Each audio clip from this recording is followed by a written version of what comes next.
नमस्कार दोस्तों, स्वागत है आपका अपने YouTube चैनल पिल्लू रंगीला गंगू ब्लॉग पे। आज हम फिर चालू करने जा रहे हैं बंगाल में अंग्रेजों का आगमन। तो देखिए किस प्रकार से आज हम आपको पढ़ाएंगे, समझाएंगे और आप लोग समझेंगे। तो चलिए वीडियो को शुरू करते हैं। तो देखिए आजकल जमाने में बहुत कुछ हो रहा है, तो उसी पे एक डायलॉग कहते हैं ज्योति मौर्या वाली पे डायलॉग हम आप लोगों को बताएंगे। कहते हैं पति परमेश्वर है, भेदभाव है सब बेकार, पांच पांच बच्चन की अम्मा, कमांडेंट संग फरार। तो ऐसा है ज्योति मौर्या वाले केस में। चलिए मित्रों, आज का हमने मनोरंजन कर लिया है, अब हम शुरू करते हैं इतिहास। तो चलिए शुरू करते हैं। तो आज हम पढ़ेंगे भारत का इतिहास। तो क्या आधुनिक भारत का इतिहास, और आधुनिक भारत के इतिहास में हम पढ़ेंगे कि किस प्रकार से प्लासी का युद्ध हुआ। तो देखिए 1757 प्लासी का युद्ध कब हुआ। तो प्लासी का युद्ध 1757 23 जून 1757 को हुआ। और अब हम शुरू से समझने पढ़ने का प्रयास करेंगे। तो देखिए किस प्रकार से हम पढ़ेंगे। प्लासी के युद्ध में जो पृष्ठभूमि तैयार हो रही थी उस पे चर्चा विचर्चा करेंगे।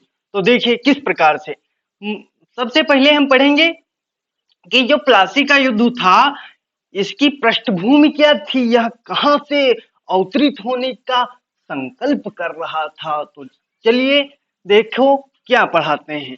तो सबसे पहले जब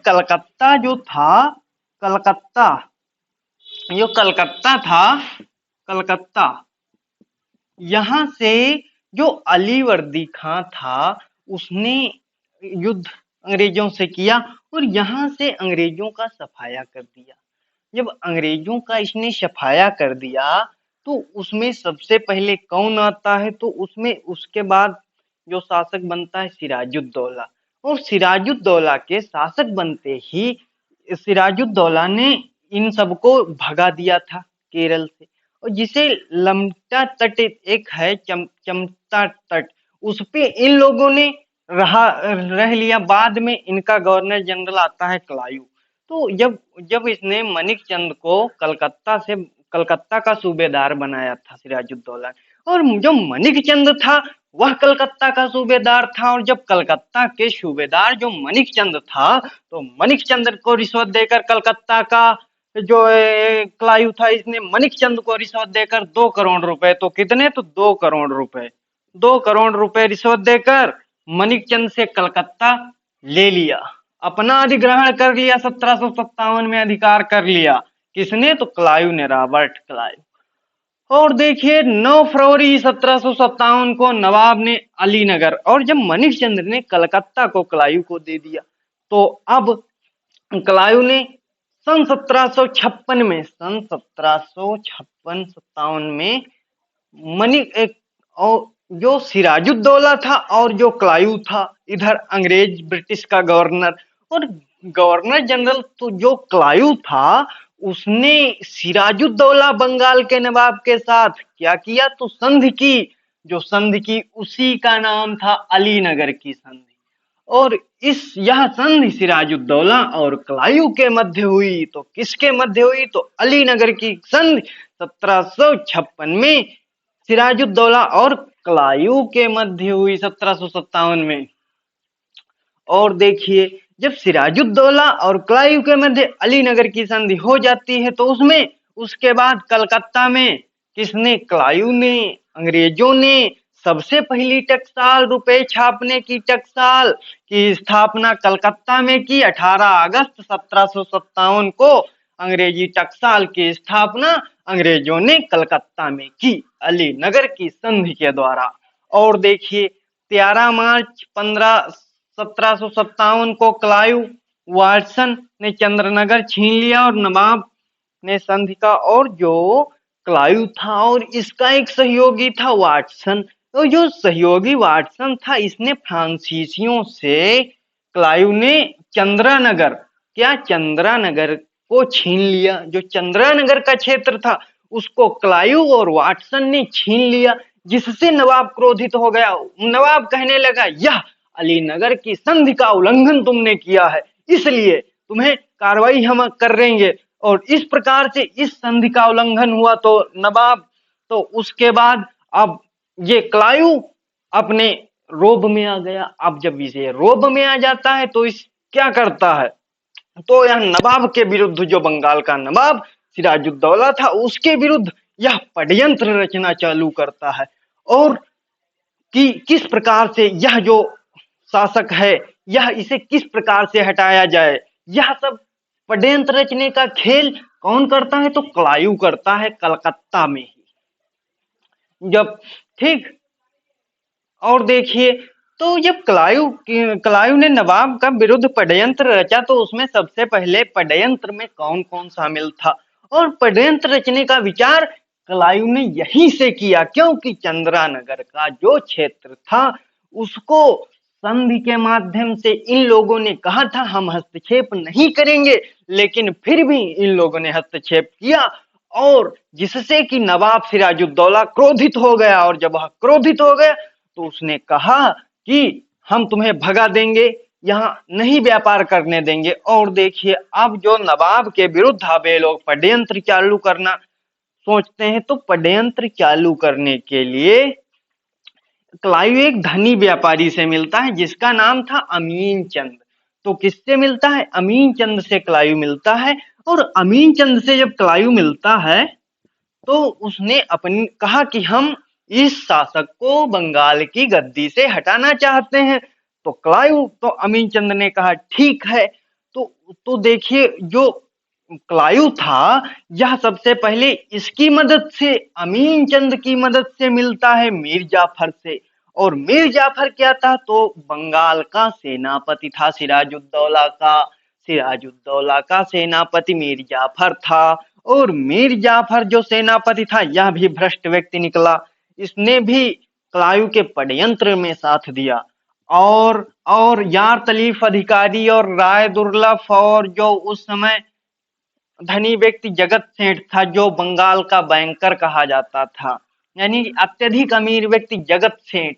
जिस प्रकार से पूंजीवादी देशों में एक अमीर व्यक्ति पूरी अर्थव्यवस्था का कंट्रोल अपने हाथों में कर लेते हैं, उसी प्रकार से उस जमाने में जो ये था, कौन था, जगत सेठ, यह बंगाल का बैंकर कहा जाता था। इस इकोनॉमी बंगाल की इसके इशारे पे चलती थी, जिससे कि इसने, और राय दुर्लभ अधिकारी और यार तलीफ और मीर जाफर जो सेनापति था बंगाल का के नवाब सिराजुद्दौला का, तो इन लोगों ने क्लाइव से मिलकर षड्यंत्र रचा, जिसका ही परिणाम प्लासी का युद्ध हुआ। और प्लासी का युद्ध ही परिणाम हुआ इन तीनों की योजनाओं के माध्यम से। कहने लगे ठीक है, तो क्लाइव कहने लगा अगर हम विजयी होते हैं तो हम मीर जाफर जो सेनापति था उसको हम नवाब बनाएंगे। क्लाइव ने लालच दे दिया किसको, मीर जाफर को, और ये जितने अधिकारी थे। और फिर ये लोग भ्रष्टता कर देते हैं अपने पद से। और फिर प्लासी के युद्ध जो 23 जून 1757 में हुआ, उसमें नवाब की हार होती है। किन लोगों के द्वारा, इन लोगों की भ्रष्टता के कारण इन लोगों की हार होती है। और अब देखिए, प्लासी का युद्ध जो 23 जून 1757 को होने वाला था, तो यह प्लासी कहाँ पड़ता है, तो यह प्लासी नदिया जिले में पड़ता है और भागीरथी के किनारे लगभग 24 मील दूर है। तो वहां पे प्लासी पड़ता है। तो कितने मील दूर है, तो 24 लगभग। तो ये 24 मील दूर नदिया जिले के किनारे, भागीरथी के नदी के किनारे यह प्लासी का गांव पड़ता है। यहीं पर अंग्रेजों और नवाब के शासक सिराजुद्दौला के मध्य युद्ध हुआ।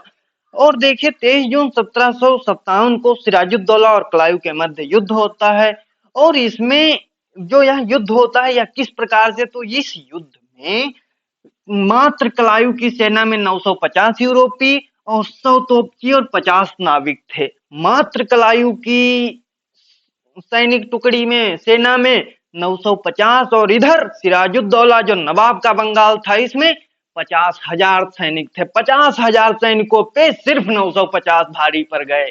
किसकी भ्रष्टता के कारण फिर भी विजयी अंग्रेजों के हुई, क्या कारण है, तो देखिए, तो मेन कारण था सेनापति जो था मीर जाफर और इसके अधिकारी यार तलीफ, इन लोगों ने भ्रष्टाचार कर दिया, क्लाइव के साथ मिल लिया और देखिए अपने लालच में आकर देश को बर्बाद कर दिया। जो उस समय बंगाल इन लोगों के माध्यम से एक देश हुआ करता था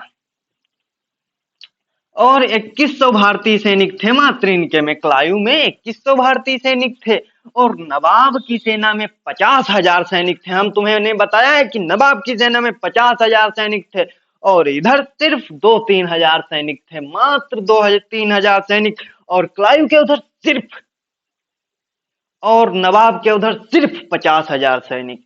50,000 सैनिकों को इस 3,000 सैनिकों ने रणनीति के माध्यम से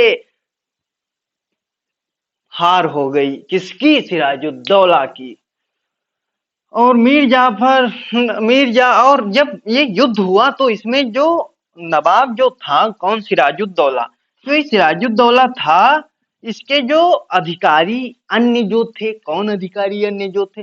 जो इसके वफादार अधिकारी थे, जैसे मीर मदन और मोहनलाल, ये भी प्लासी के युद्ध में मारे गए। किनके द्वारा? तो मीर जाफर और राय दुर्लभ और जगत सेठ के द्वारा। और देखिए तो क्लाइव ने 23 जून 1757 का युद्ध जीत लिया और मीर जाफर ने नवाब को धोखा दे दिया और नवाब की ओर से मीर मदन, मोहनलाल और फ्रांसीसी सैनिकों ने भाग लिया। वही बात, फ्रांसीसी सैनिक भी नवाब की ओर आए थे और उसी प्रकार से शत्रु बन गए थे। इनका कारण यही था कि हमने फ्रांसीसियों से छीना है अलीनगर, तो इन्हें क्यों? इसलिए कहने लगे थे ये आपने अलीनगर की संधि का उल्लंघन किया, जिससे कि यह षड्यंत्र रचा गया था इसको बंगाल के नवाब की गद्दी से हटाने के लिए। और जब इसने षड्यंत्र रचा तो उसका परिणाम प्लासी का युद्ध हुआ 23 जून 1757। और फिर जब नवाब हार गया, बंगाल का नवाब की जब हार होती है तो उस समय जो ये सिराजुद्दौला था यह भागकर मुर्शिदाबाद जाता है। तो कहाँ जाता है? तो यह भागकर मुर्शिदाबाद पहुंचता है, जहां मीर जाफर के पुत्र मीरान ने मोहम्मद बेग, जो उस समय मुर्शिदाबाद का शासक था, कौन था? तो मोहम्मद बेग था। तो मोहम्मद बेग से कहकर मीर जाफर के पुत्र मीरान ने मोहम्मद बेग से कहकर उसकी हत्या करवा देता है सिराजुद्दौला की, सिर्फ गद्दी के चक्कर में। युद्ध में कंपनी को, और देखिए इस युद्ध के बाद क्या होता है, तो जब प्लासी का युद्ध अब खत्म हो गया, नवाब की हत्या करा दी गई और युद्ध में कंपनी को क्या क्या, तो युद्ध में कंपनी को 24 परगने की जमीन प्रदान हुई और क्लाइव को 2,34,000 रुपए भेंट किए गए मीर जाफर के द्वारा और 50 लाख रुपए सैनिक, नाविकों इत्यादि का जो इधर क्लाइव के लोगों वो मीर जाफर से क्लाइव ने ले लिया। ठीक, क्योंकि क्लाइव ने ही तो बनाया था उसको अपने षड्यंत्र के माध्यम से। और अब देखिए तो देखिए किस प्रकार से एक असभ्य जो शासक होता है, और प्लासी का युद्ध की यही नीति थी। अब देखिए मीर जाफर बनता है, तो मीर जाफर 28 जून 1757 को बंगाल का नवाब मीर जाफर बना। तो मीर जाफर पर 28 जून 1757 को मीर जाफर का नवाब बनता है और मुगल बादशाह आलमगीर द्वितीय से की उमरा की उपाधि दिलाई। और जो मीर जाफर था, इसने क्लाइव को, किसको? तो क्लाइव को, इसने क्लाइव को क्या दिया? तो इसने क्लाइव को आलमगीर के जो आलमगीर जो द्वितीय था उससे कहकर उमरा की उपाधि दी। तो क्या दी? तो उमरा की उपाधि दी उससे कहकर। और मीर जाफर को क्लाइव का गीदड़ कहा जाता था, क्योंकि तुम उसी के द्वारा तो बनाए गए हो, अभी अंग्रेज चाहेंगे अभी तुम्हारे पद से लात मार देंगे। तो उसी प्रकार से जो ये मीर जाफर था, इसे गीदड़ कहा जाता था, समझ गए। और ये किसका गीदड़? तो क्लाइव का गीदड़। और 1760 में क्लाइव इंग्लैंड चला जाता और इंग्लैंड जाने के तत्पश्चात जो इंग्लैंड का दूसरा गवर्नर जनरल आता वेनस्टार्ट। तो 1760 में वेनस्टार्ट आता है। कौन आता है? तो 1760 में वेनस्टार्ट ने मीर जाफर के स्थान पर मीर कासिम को नवाब बनाया। और जब वेनस्टार्ट दूसरा गवर्नर जनरल आता है क्लाइव के बाद, तो वह मीर जाफर को गद्दी से हटाकर किसको शासक बनाता है? तो वह शासक बनाता है मीर कासिम को। किसको? मीर कासिम को। अब देखिए क्या होता है। अब हमने मीर जाफर जो 1757 से 1760 तक रहा, मीर कासिम या 1760 से 63 तक रहेगा। तो जो ये मीर कासिम है या 1760 से 63 तक रहेगा, और यह अली वर्दी खां के उत्तरा सर्वाधिक योग्य था। या अली वर्दी खां की मौसी का पुत्र था मीर कासिम, और अली वर्दी खां सर्वाधिक योग्य था मीर कासिम। और हस्तक्षेप से बचने के लिए यह थोड़ा बुद्धिमानी करता है। अंग्रेजों का जब सोचता है, अंग्रेजों का बंगाल में अत्यधिक हस्तक्षेप चल रहा है, अत्यधिक षड्यंत्र रचे जा रहे हैं, तब इसने क्या किया, तो इसने जो बंगाल की राजधानी थी मुर्शिदाबाद से मुंगेर को राजधानी से स्थानांतरित कर लेता है। कौन कर लेता है, तो कर लेता है मीर कासिम। तो मीर कासिम जो मुर्शिदाबाद राजधानी थी उसको मुंगेर को ले गया, और मुंगेर ले जाने के पश्चात उसने वहां पे तोप खाने का निर्माण करवाया। तो और 1763 में मीर कासिम को बर्खास्त कर मीर जाफर पुनः, तो उस समय जब पुनः बंगाल का नवाब मीर जाफर बनता है, तो इसने सर्वप्रथम बंगाल में जो टैक्स लिया जाता था, तो मीर जाफर ने अंग्रेजों को दे दिया था कि हम सिर्फ 2.5% चुंगी लेकर आपको व्यापार करने देंगे और कोई भी टैक्स नहीं लेंगे, आप हमें नवाब बना दीजिए। तो उस प्रकार से एक अत्यधिक शक्तिशाली राज्य कौन, बंगाल, अत्यधिक शक्तिशाली राज्य बंगाल इस प्रकार से प्लाप हो जाता है अंग्रेजों के षड्यंत्र के माध्यम से, कि उसकी अर्थव्यवस्था ही डगमगा जाती है, उसके पैसे भी अंग्रेज ले जाते हैं, वहां व्यापार भी खुली छूट से करते हैं, क्या, षड्यंत्र रचकर। तो चलिए मिलते हैं अगले वीडियो में, तब तक देखते रहिए पल्लू रंगीला गंगू ब्लॉग। अब हम आगे फिर बंगाल, प्लासी का युद्ध, बक्सर का युद्ध पढ़ने का प्रयास करेंगे। धन्यवाद।